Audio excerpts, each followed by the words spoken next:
Film की शुरुआत 12 साल की एक बेहद खूबसूरत बच्ची को दिखाते हुए की जाती है। इस बच्ची के सर पर सींग और पंख लगे हुए हैं। किसी का नाम है मेलिफिसेंट। दरअसल ये एक परी है।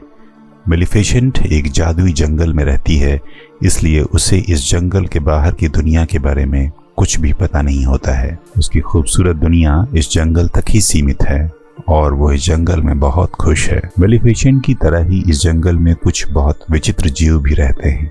एक दिन मेलिफिसेंट को जंगल में एक लड़का दिखाई देता है। मेलिफिसेंट को बड़ा आश्चर्य होता है क्योंकि इसके सर पर न तो सींग है न पंख।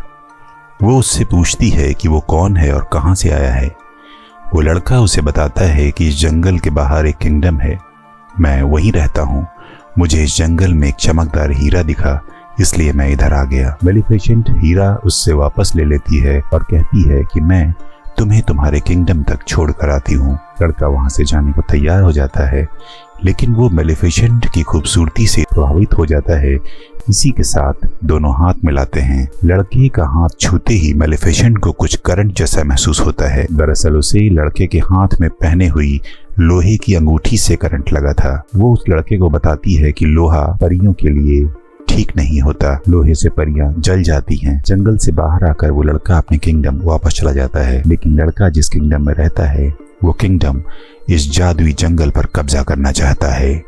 धीरे धीरे इस लड़के और मेलिफिसेंट में गहरी दोस्ती हो जाती है, लेकिन दोनों में से किसी को ये खबर नहीं है कि दोनों एक दूसरे के दुश्मन किंगडम में रहते हैं। धीरे धीरे कई साल बीत गए और उनकी दोस्ती और भी गहरी होती चली गई। दोनों ही अब किशोरावस्था में हैं और एक दूसरे को पसंद करने लगे हैं। मेलिफिसेंट ने इंसानों के बारे में जो भी जाना था वो इस लड़के से ही जाना था, इसलिए उसे लगता था कि इंसान वाकई बहुत अच्छे होते हैं। उसे ये नहीं पता था कि लालच जैसी कोई चीज भी इंसानी फितरत का हिस्सा होती है। जब अचानक उस लड़के ने जंगल में आना बंद कर दिया तो मेलिफिसेंट उसका इंतजार करते हुए याद करती है कि उसने कहा था मुझे एक दिन अपने किंगडम पर कब्जा करना है और वहां का राजा बनना है। मेलिफिसेंट को कुछ आभास तो होता है, लेकिन पूरी तरह से भरोसा नहीं होता कि वो लड़का भी एक लालची इंसान है। मेलिफिसेंट एक दिन जंगल से बाहर की ओर देखती है तो पाती है कि पड़ोसी किंगडम एक बड़ी सेना के साथ उस जंगल पर हमला करने के लिए आगे बढ़ रहा है। अपने जंगल की परी होने के नाते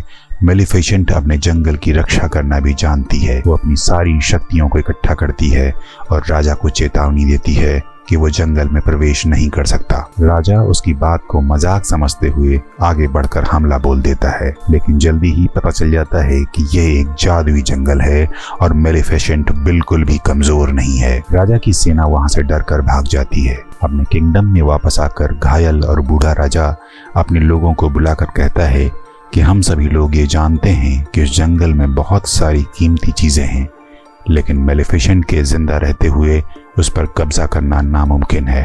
राजा कहता है कि अगर किसी ने उस मेलिफिसेंट को मार दिया तो मैं उसकी शादी अपनी बेटी से कर दूंगा।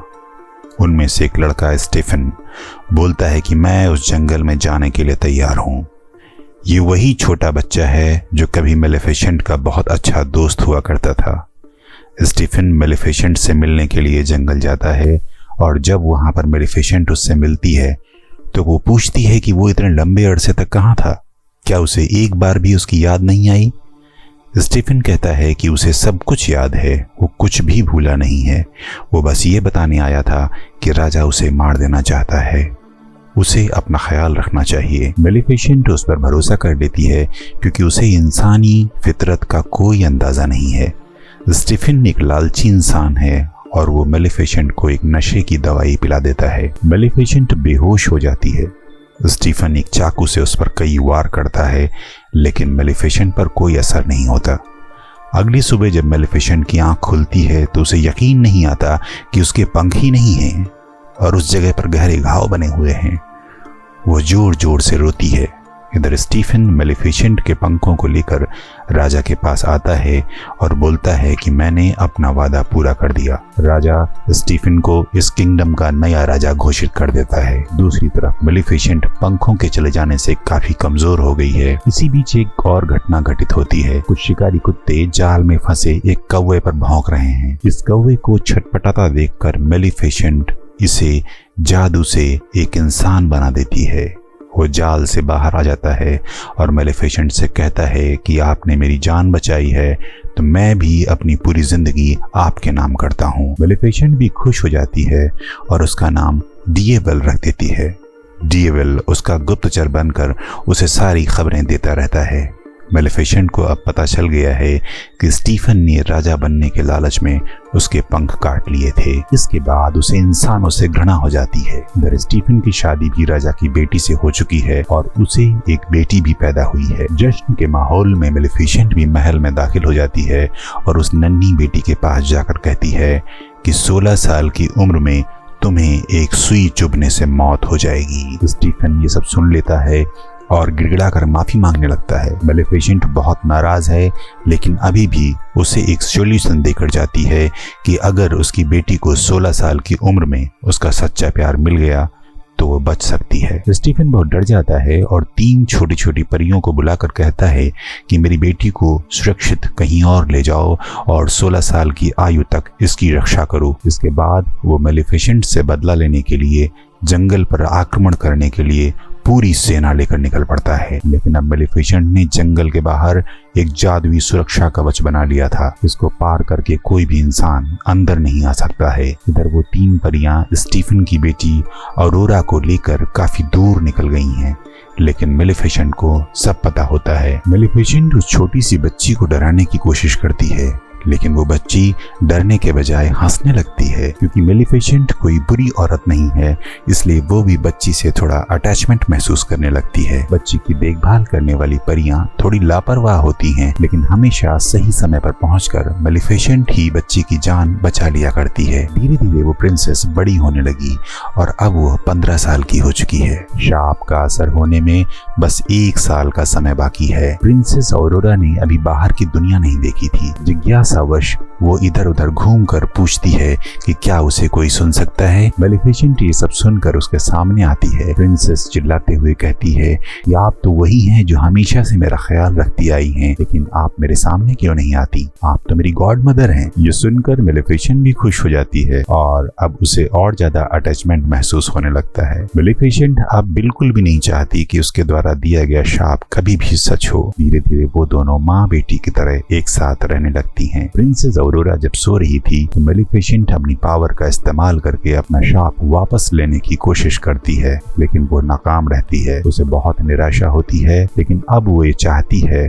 कि उसका 16वां साल होने से पहले ही उसे उसका सच्चा प्यार मिल जाए ताकि उसकी जान बच जाए। अगली सुबह प्रिंसेस ऑरोरा बातों ही बातों में उससे पूछती है कि बाकी परियों की तरह उसके पंख क्यों नहीं है। मेलिफिसेंट उसे सारी बातें बताती है कि कैसे एक लालची इंसान ने उसके पंख छीन लिए। मेलिफिसेंट को दुखी देखकर प्रिंसेस उससे कहती है कि कल मेरा 16वां जन्मदिन है, उसके बाद परियों से इजाजत लेकर मैं आपके पास रहने आ जाऊंगी, फिर आप कभी निराश नहीं होंगी। मेलिफिसेंट जानती है कि ऐसा संभव नहीं है, क्योंकि एक दिन बाद प्रिंसेस मरने वाली है, क्योंकि अभी तक उसको उसका सच्चा प्यार नहीं मिला है। इसके बाद प्रिंसेस जब वापस अपने घर जा रही होती है तो जंगल में अचानक एक खूबसूरत सा लड़का सामने आ जाता है। पहली मुलाकात में ही दोनों एक दूसरे से आकर्षित हो जाते हैं। प्रिंसेस जब घर आकर 3 परियों से कहती है कि अब वो यहाँ से जाना चाहती है और अब वो मेलिफिसेंट के साथ ही रहेगी। ये सब सुनकर वो तीनों परियां उसे सब सच सच बता देती हैं। सबसे बड़ा सच कि मेलिफिसेंट ही उसकी जान लेना चाहती थी। प्रिंसेस को एक शॉक लगता है।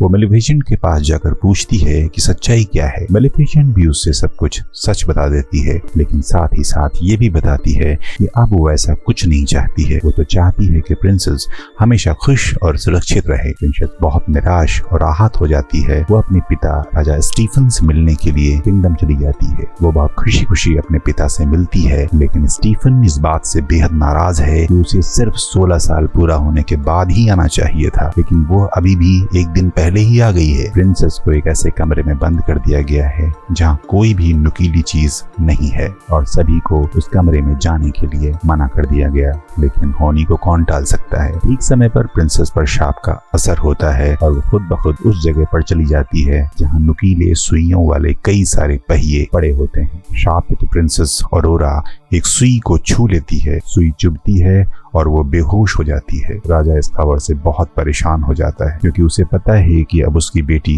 कभी उठने वाली नहीं है। मेलिफिसेंट इन सब बातों से बहुत परेशान हो जाती है। वो उस लड़के को बुलाती है जो ऑरोरा से जंगल में मिला था। मेलिफिसेंट उस लड़के को लेकर प्रिंसेस के पास जाती है। उसे उम्मीद है कि शायद प्रिंसेस का सच्चा प्यार यही हो, जिसे देखकर प्रिंसेस वापस जग जाए। इसी बीच किंगडम में वो 3 परियां राजा को सुझाव देती हैं कि उन्हें प्रिंसेस के पास जाकर उसे प्यार करना चाहिए। क्या पता आप ही उसके सच्चे प्यार हों। राजा जानता है कि वो किसी का सच्चा प्यार बनने के काबिल नहीं है। इधर मेलिफिसेंट उस लड़के के साथ यहाँ आती है तो लड़का प्रिंसेस के काफी करीब जाता है, लेकिन प्रिंसेस नहीं जागती। मेलिफिसेंट समझ जाती है कि लड़का उसका सच्चा प्यार नहीं है। मेलिफिसेंट अफसोस जाहिर करते हुए उससे कहती है कि मैं तुम्हें हमेशा याद रखूंगी, तुम्हारी मुस्कान मुझे हमेशा याद आएगी। और अंतिम विदाई लेते हुए मेलिफिसेंट उसके माथे पर किस करके वहां से चल देती है। लेकिन तभी उसे सुनाई पड़ता है, रुकिए गॉड मदर। मेलिफिसेंट की आंखों में आंसू और प्रिंसेस के चेहरे पर मुस्कान होती है। मेलिफिसेंट ही प्रिंसेस का सच्चा प्यार है, क्योंकि वो एक अच्छे दिल वाली परी है और उसने प्रिंसेस से सच्चा प्यार किया था। प्रिंसेस मेलिफिसेंट से कहती है कि वो यहाँ नहीं रहना चाहती और जंगल में जाकर उसी के साथ रहना चाहती है। मेलिफिसेंट उसे अपने साथ लेकर जाने लगती है, लेकिन तभी राजा के आदमी मेलिफिसेंट को लोहे के जाल में कैद कर लेते हैं, क्योंकि राजा को पता है कि लोहा परियों के लिए कितना खतरनाक होता है। बेबस मेलिफिसेंट अपने कौवे को ड्रैगन बना देती है। ये ड्रैगन मेलिफिसेंट को बचाने के लिए वहां मौजूद लोगों को आग से झुलसा देता है। लेकिन तभी राजा स्टीफन सर से पांव तक लोहे की ड्रेस पहने हुए वहां आता है। इसी बीच प्रिंसेस को वहीं पर मेलिफिसेंट के पंख नजर आते हैं, जो मेलिफिसेंट की मौजूदगी के कारण फड़फड़ाने लगते हैं। प्रिंसेस उन पंखों को आजाद कर देती है और पंख मेलिफिसेंट से जाकर वापस जुड़ जाते हैं। अब मेलिफिसेंट पहले की तरह ही शक्तिशाली हो गई। अब वो आसानी से उड़ सकती है। वो राजा को पकड़कर अपने साथ उड़ा ले जाती है। स्टीफन मेलिफिसेंट पर लगातार वार करता रहता है। इसी जद्दोजहद में मेलिफिसेंट के हाथों से स्टीफन छूट जाता है। मेलिफिसेंट उड़ जाती है, लेकिन स्टीफन जमीन पर गिरकर मर जाता है। मेलिफिसेंट को इस घटना पर बहुत अफसोस होता है। स्टीफन के न रहने के बाद मेलिफिसेंट अपने जंगल के जादुई सुरक्षा कवच को भी हटा लेती है। वहाँ वापस हरियाली आ जाती है और जंगल आबाद होना शुरू हो जाता है। मेलिफिसेंट प्रिंसेस को ही वहाँ की रानी घोषित करती है। अब किंगडम का हिस्सा भी जंगल का हिस्सा है, तो प्रिंसेस अब दोनों किंगडम की रानी है। सभी इसी बात से बहुत खुश हैं और खुशी खुशी अपनी जिंदगी बिताने लगते हैं। मेलिफिसेंट पार्ट 1 एंडेड।